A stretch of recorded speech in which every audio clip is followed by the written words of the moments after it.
Good morning. Welcome to Deborah White's Theater. Well, I'm an actress and I've done everything, but this one I do remember.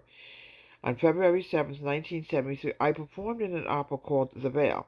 Now, folks, keep this in mind. I'm not sure if this was an original. It might have been. I can't find it any place in Google. Well, it took place in a mental hospital, and I played a lunatic.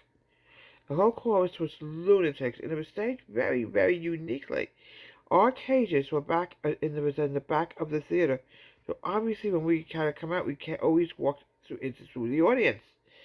And it was about this poor girl held captive in this hospital. She was signed over, and at the end, it was very sad. The lunatics obviously killed her, but it was a very very dramatic opera. I can tell you that it was a one-act opera, and it was one of the plays. My parents came, my sister came.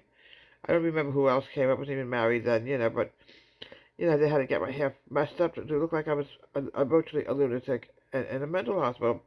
I mean, nowadays we don't have this anymore, obviously, that medication nowadays, but in those days they did it, and virtually, we were tortured, virtually, by the doctor who owned the place. I remember he ran through the audience, and he had to pull us all out of our cages for the very end of the show, and I remember he grabbed my arm, and I tried to hug him, and he literally shoved me away, almost fell to the ground, but yes, it was part of the show, and we walked through the audience. I remember going up to a lady, asking her to help me, and he pulled me away from her.